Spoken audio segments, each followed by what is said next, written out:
Simplify the expression all the way. Negative 8 times the square root of 24k cubed.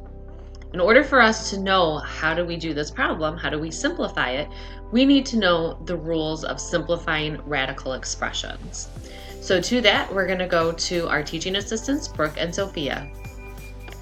Here are Brooke and Sophia's most recent reminders. Keeping in mind the radicand cannot be a fraction. The radicand is a number inside the radical symbol. Also, the radicand cannot have a perfect square factor other than 1. And lastly, when simplifying radicals, there cannot be a radical in the denominator. So if there's a fraction involved, that bottom number can't have a radical. Brooke and Sophia were also nice enough to list for you the first 20 perfect squares, which will help us remembering rule number 2. And then lastly, they have given us the 2 reminders that if we take 2 numbers that are being square rooted that are getting times together, that's the same thing as taking the 2 numbers multiplied together inside 1 square root. So basically just multiply those numbers and keep them under 1 radical. And lastly, the square root of any number getting squared is just that number. This works for any variable and any number. So the square root of c squared is just c. Thank you, Brooke and Sophia. Now that we've heard those helpful hints, we're going to use those to simplify this all the way down. So the first one says the radicand cannot be a fraction. We have no fractions in here. So then the next one says the radicand cannot have a perfect square factor other than 1. So we do need to use that suggestion, that tip, to help break this apart. So we need to do that for both the 24 and the k cubed. And we're going to use this list down here in blue to help us with the 24. Now sometimes it's easy to find perfect square factors that go into a number. Sometimes it's not so much. And sometimes numbers will have more than one perfect square factor in it. And so we have to make sure we pull out the largest one. My suggestion on how to do that would be to take your number, the 24, and look for the largest number that's just less than 24 on the list. So on this list, the biggest number just less than 24 is the number 16. So I'm going to work with the number 16, and I want to ask myself, is 24 divisible by 16? And it gives me a fraction, so no. Then I'm going to go down my list and do it again and again. Is 24 divisible by 9? No. Is 24 divisible by 4? And in this case, yes, it is. 24 divided by 4 is going to give me 6.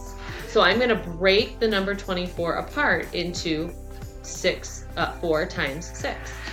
But I have to do the same thing with my k cubed. And when you're working with variables, it's actually a little bit easier because since this is a square root, I want to break my k into all the different squares that I can. So I'm going to take off all the different k squareds that I can with my cube. So that's going to end up turning into negative 8 times the square root of 4 times 6 times k squared times k. There are 3 k's in here, and so I have 1, 2, 3. Now that I have this, what I'm going to do next is I'm going to clean this up a little bit. And I want to use this fact down here that the square root of a times the square root of b equals the square root of a times b, but I can also go the other way. When I have multiple things being times together inside the radical, I can break them apart into their own radical. So I'm going to do that. All of these, I'm going to break them apart so they each have their own radical. And the reason why I want to do that is because now I can see what are perfect squares, and I can go ahead and take those square roots. So the square root of 4, I like that one because that's a perfect square. The square root of 4 is the number 2. So I can take that and simplify it to just make that the number 2. Same thing with the square root of k squared. That's what we had over here. Square root of k squared is just k. So I'm going to break this down by simplifying even more and have all of those perfect squares, write those out front. But anything that's still underneath the radical, I'm going to keep that underneath the radical, but notice how I put them back into one radical. So I'm just cleaning this up a little bit. The last step that I have to do is just multiply my numbers together. So negative 8 times 2 is negative 16. Negative 16 times k is just negative 16k. And then underneath my radical, 6 times k is 6k. The last one that we have to make sure we have or don't have when we are simplifying is there cannot be a radical in the denominator. Again, this does not have any fractions, so I don't have to worry about that last one. So this is simplified all the way.